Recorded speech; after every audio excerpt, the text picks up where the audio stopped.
Picture this. It's winter. Not a mild winter with a light jacket and hot cocoa. A real Ice Age winter. Temperatures well below freezing, wind cutting across open tundra. Snow piling up for weeks without stopping.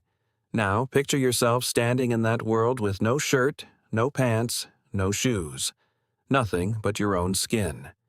That was reality for early humans for hundreds of thousands of years. Long before sewing needles, long before woven fabric, long before anything we'd recognize as clothing existed. And somehow, they didn't just survive. They spread across nearly every climate on Earth, including some of the coldest places humans have ever lived. So how does a mostly hairless primate, built for the African savanna, survive winters that would kill an unprepared modern human in hours? The answer isn't one clever trick. It's a stacked set of solutions, biological, behavioral, and eventually technological, that built up over an enormous span of time. Let's start with the body itself. Humans lost most of their body hair somewhere between 1 and 2 million years ago, likely because it helped with cooling during long-distance hunting in hot climates. That's great in Africa. It's a serious liability in an ice age, but evolution had already solved part of this problem in a different way. Human bodies are remarkably good at generating and conserving heat when needed.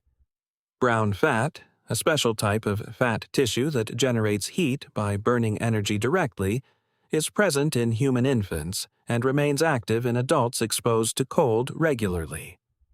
Populations that lived in cold climates for many generations show adaptations like slightly shorter limbs relative to torso length, a body shape that reduces surface area and helps retain core heat. This isn't something one person develops in a lifetime. It's something that happens slowly, across thousands of years, as cold-adapted bodies survive and reproduce more successfully than heat-adapted ones. But biology alone doesn't get you through a blizzard. Long before clothing fire was doing an enormous amount of the work. We know from sites like Wonderwork Cave in South Africa that controlled fire use goes back at least 1 million years, and possibly earlier. A fire doesn't just provide warmth directly, it changes the entire microclimate of a shelter. Inside a cave or rock shelter with a fire burning. The air temperature can be dramatically warmer than outside, even without any walls sealing in the heat.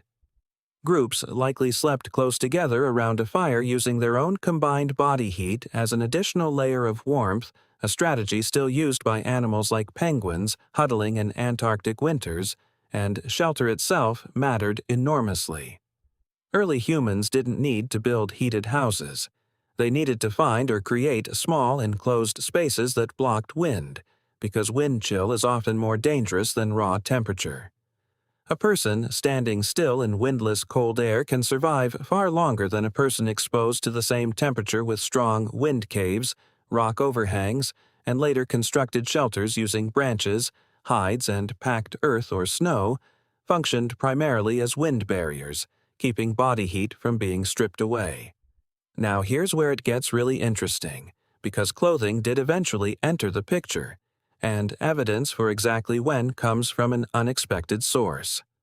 Lice. Human body lice, unlike head lice, live specifically in clothing, not directly on skin. By studying the genetic divergence between head lice and body lice, researchers have estimated that clothing lice split off as a distinct population somewhere between 83,000 and 170,000 years ago. That means clothing, in some form, likely existed by that time, probably starting as simple draped or wrapped animal hides rather than fitted garments. Before true sewing, early clothing was almost certainly hide wraps, pieces of animal skin draped over the shoulders and tied with sinew or plant fiber cordage. Effective at blocking wind, but not exactly form-fitting and definitely not warm enough for extreme cold on their own. The real breakthrough came with the bone needle. Eyed bone needles appear in the archaeological record around 40,000 to 60,000 years ago, with some of the earliest confirmed examples found in Siberia and South Africa. A needle changes everything because it allows fitted, layered, tailored clothing. Multiple pieces of hide can be sewn together into garments shaped to the body, with sleeves, hoods, and closures that trap warm air against the skin instead of letting it escape. This mattered enormously for one specific group.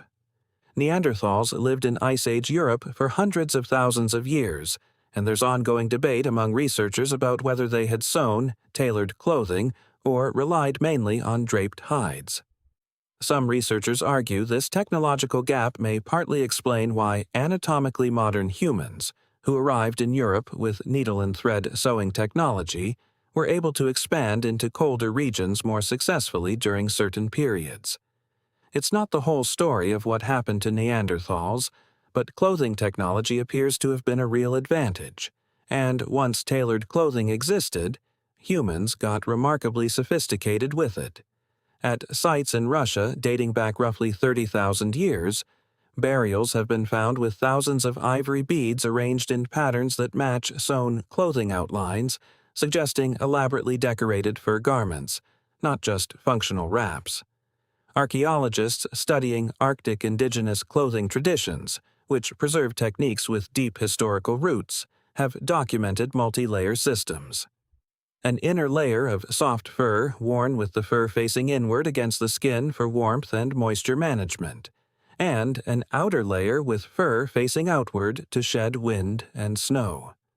This two-layer principle, trapping warm air close to the body while blocking wind on the outside, is essentially the same concept modern base layer and shell jacket systems use today.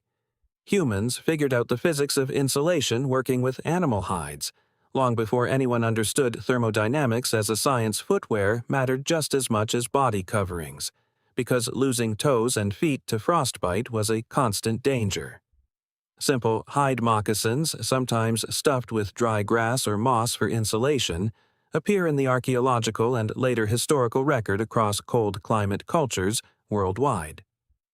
Grass-lined footwear provided both cushioning and an extra insulating air layer, since trapped air is one of the best insulators available in nature. Diet also shifted dramatically in cold environments, and this is something people often overlook. In extreme cold climates, the body needs significantly more calories just to maintain core temperature. Populations living in Arctic and subarctic regions historically relied heavily on fat-rich foods, particularly from marine mammals and large land animals, because fat is calorie-dense and helps fuel the body's internal heat production. This wasn't a preference, it was a biological requirement.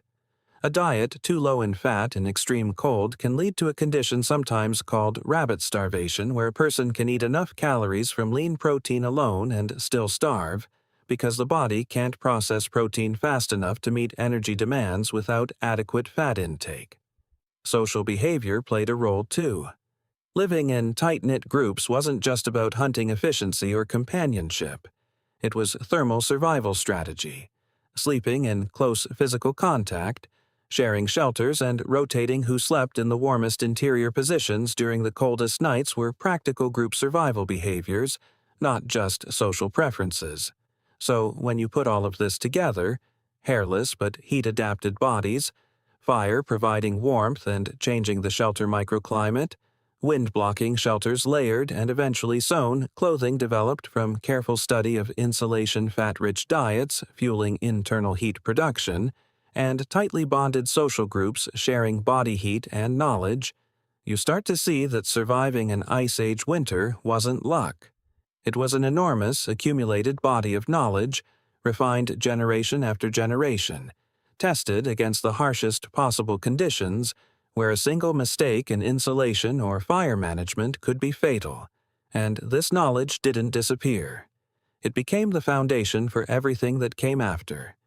Every modern winter coat, every insulated boot, every layering system used by mountaineers and Arctic researchers today traces its basic logic directly back to solutions developed by people who had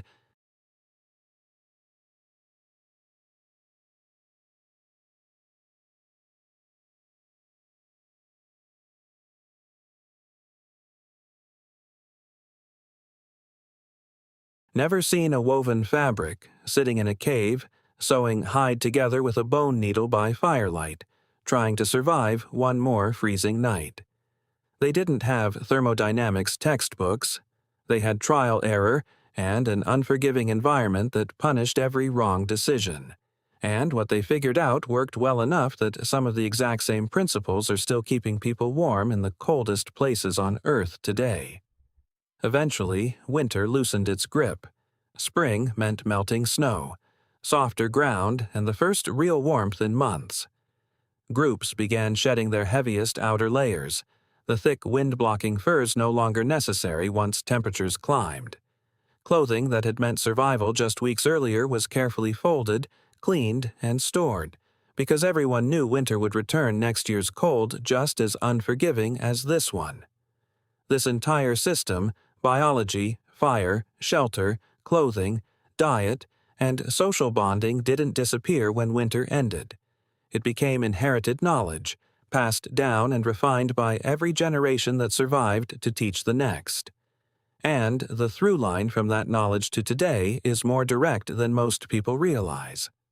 Modern mountaineers standing on frozen peaks are using base layer and shell systems built on the exact same principle discovered by people sewing hide by firelight. A factory stitching machine and a hand holding a bone needle are doing the same fundamental job, just separated by tens of thousands of years. That bone needle, once the most valuable tool a person could own, now sits behind glass in museums, studied by researchers trying to understand exactly how it was made and used. Scientists examining ancient lice DNA in laboratories are essentially reading a molecular clock, one that tells us clothing existed long before anyone thought to draw it or write about it.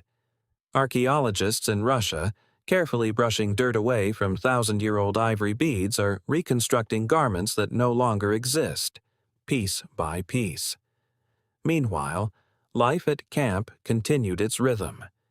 Each morning began with someone checking the wind, examining fresh tracks in the snow, deciding whether conditions allowed for a hunt.